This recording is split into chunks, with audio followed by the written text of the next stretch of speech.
Huh? Heading out. Gotta go get my puppy. Go get my puppy. So, you might have seen that, you might have seen photos of my dog. Her name is Noelle, and she is a golden retriever. She Noelle was trained as a service dog through Paws with a Cause. In fact, Aunt Linda trained her. You've probably seen Aunt Linda before in some of these videos and some of these postings that I've done. So she trained Noelle as a service dog, and Noelle made it all the way. Hi.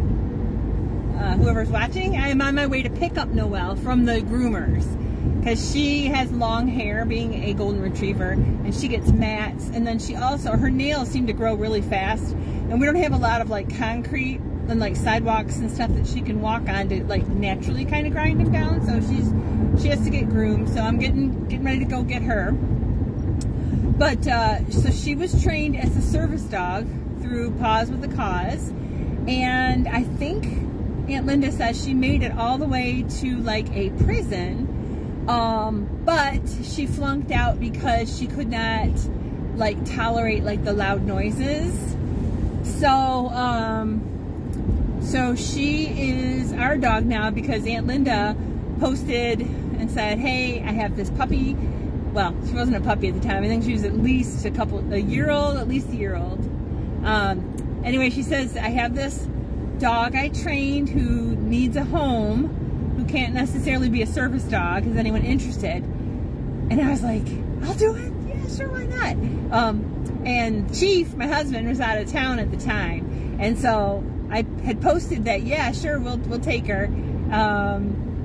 And he, the Chief was like, oh, really? Because he's a dog lover. So, and we didn't have a dog at the time. We just had cats. And so he was like, oh, really? And I said, oh, sure, yeah, we'll take her for a little while and see how it goes. We'll see how it goes. So it was kind of a little white lie, because, I was ready for another dog. So that's Noelle, our golden retriever. And she knows all of her commands. She knows the basic commands. So you can say, Noelle, sit. You can say, Noelle, come. Noelle, stay. And she will follow the basic commands. And even, this is a really cool one, she'll even go potty on the grass when you say, Noelle, break. It's like they teach them when it's okay for them to go to the bathroom, and when they have to be on duty and stuff. So she has all of her basic commands, and she's spoiled. She's very spoiled. So I felt bad one day. I was talking to Aunt Linda. I said, I am so sorry, Aunt Linda, we broke your dog. And she's like, what do you mean? I said, well, because we're not having her. We're not consistent enough to keep up on the commands and the discipline and stuff with the dog. And Aunt Linda's like, well, do you love her? I said, well, yeah. She says, is she your pet? Yeah. And she said, well, that's enough. You didn't break her. You just enjoy her as a pet, and that's just fine. So that's our dog, Noelle. And she's a great dog. She's very friendly. She's very large, though, too. So when people come to visit, I have to either have her on a leash with her harness, or the people have to be confident enough to, like, if Noelle tries to jump up, to, like, put their knee out into her chest, and then she understands to get down. Otherwise, she's very friendly.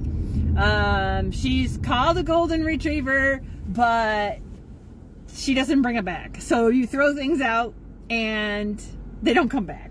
She doesn't bring them back. She just sits there and chews on them or whatever, or she runs around the yard and you're supposed to chase her, I guess. Maybe that's the game. One fun fact about her, when we got her, she had never been in the water before. She didn't know what to do with water. So we had to introduce her to the beach a little at a time, and we would like throw sticks out into the water a little bit deeper each time, so she'd go after them. And she kind of liked that game, so she would bring the stick back for that.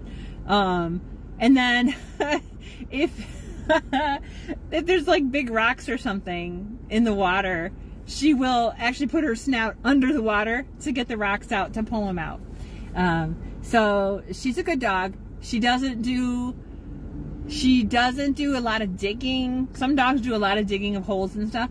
She does a little bit of digging if I happen to bring out food that's like human food. If I happen to bring it out to the chickens, like for Thanksgiving when we have the turkey carcass, I will bring that out to the chickens and they'll pick all the bones clean, and the protein is really good for them, which sounds gross. They're like carnivores, but that's what they do.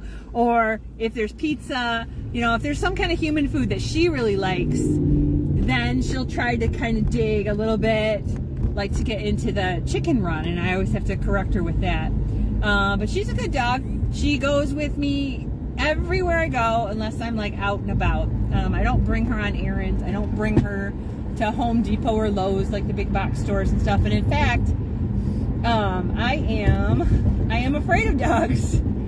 So when I go to those kinds of stores, that's one reason I really like the online ordering that you can do for those stores, because I can just go into the parking lot and park, and somebody brings my stuff out to me. So when people bring their dogs to those stores, if I happen to see any dogs down the aisles, I won't go down those aisles. I'll like go around to an aisle that's empty.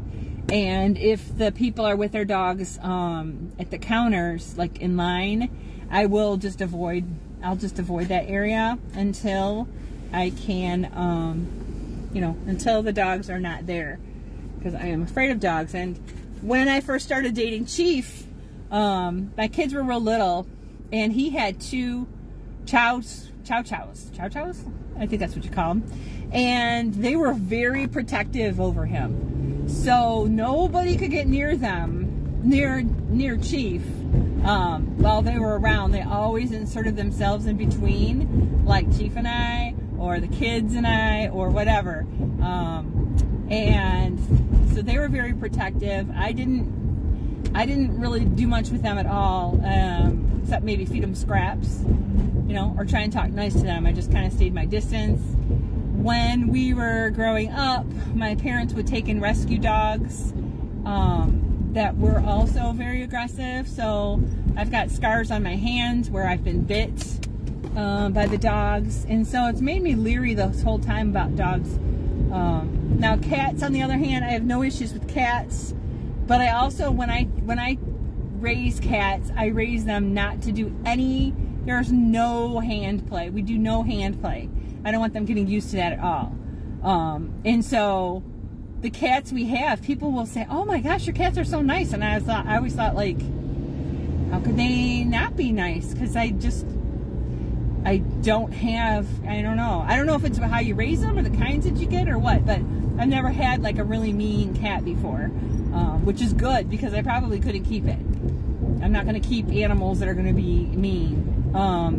So the dogs as I was growing up were not very great dogs. They were very high strung, and I've been bit several times. And then, so after the Chief's two chows passed away, I'm talking about dogs today because I'm on my way to pick up Noelle from the groomers. So after the Chief's two chows passed away, it was a little while, and Chief is a really huge dog lover. Him and my daughter were big dog lovers, as far as like, if we were camping or we were going around the mall or we're going wherever, and there's a dog somewhere, both of them were always like, "Can I pet your dog? Can I pet your dog? Can I pet your dog?" So dogs were really important to them, and he needed a little bit of time though to get over Pumpkin and Kawhi being gone. And then, so we were dogless for a little while. And then I thought, you know what? I want a dog for myself. And I wanted a medium dog with like a medium personality is what I was looking for. Medium dog, medium size, not a little dog that's real high strung that's going to bite me. Like a toy poodle that bit me. And not a huge dog like a chow that's really possessive and is going to bite me. Like the chows. I wanted a medium dog with a medium personality, and so I started looking for one. I didn't want one that was super hyper or was going to jump all over me, but on the other hand, I didn't necessarily want a slug. And that's when I ended up with Harvey, our snaggletooth beagle. He actually had an underbite. Like this. He looked like this. That was Harvey, the beagle. And when we got him, he was probably, I don't know, 40 pounds maybe, and low to the ground, and he's a beagle, so his nose was like everything. And so he had to follow his nose wherever it led, and it was usually with food somewhere. So it was terrible to walk him because his nose, it just made him go like back and forth along the sidewalk. He could never like walk in a straight line and just keep going, because as soon as he smelled something, he wanted to stop. And when we chose him, apparently beagles howl, but he had never howled. So one day I was at work and the kids had come home, and I get a phone call and they say, "Hey Mom, guess what?" I said, "What?" They said, "We taught Harvey how to howl." So they started howling and Harvey started howling, and then he was a howler. So I was really pleased with him. He ended up being a lap dog. He always wanted to be up on my lap. A 40-pound beagle up on my lap all the time, which was fine because, I don't know, I just loved him to death. He was a great dog for me. He was a great dog for me. He was a medium dog, medium temperament, and that was fine. And he ended up dying from seizures. He was having some kind of seizure disorder. It was shortly after one of the kids had a graduation party, and I thought he was acting weird just because he had like too much people food. But he had issues where he was having like mini seizures, unfortunately, and he kind of walked like a zombie. Like he would walk out to the backyard, straight out to the back, and then he would like stop, like he forgot where he was going to go, and then he would slowly turn and walk to the side, or slowly turn the other way and walk to the side. So that was heartbreaking. And even worse, when he had like a big seizure in the backyard, and that's when he died. And it was terrible, and it sucked, and it was terrible. So that was before we got Noelle. And now we have Noelle. She's a big dog. She's very large. We can take her for walks. We don't really do that a lot because she's got a lot of room to run around in the backyard. And she does love to go camping, and she does love water. And that's about it about dogs. So yeah, I'm not a huge fan of dogs in general, especially strange dogs I don't know. I need to know who the dog is. I have a grand dog. My daughter has a dog, and he's okay. He's kind of hyper, but he's okay as long as he stays away from the chickens. He goes by the chickens and he wants to eat them, and that's no good. But otherwise, he's okay. And yeah, so that's about it. I just figured I would share my story about dogs with you. I do, in my gardening business, I do plan out gardens and protections for against dogs digging, or plants that they won't get sick if they eat. So if that's something that you need help with your yard, or you want some protected area for your dog, let me know, and that's something I can help you with. And yeah, that's about it. It's a beautiful sunny day, day before Thanksgiving, and I'm going to go pick up my clean dog. Love you guys. Talk to you later. Bye.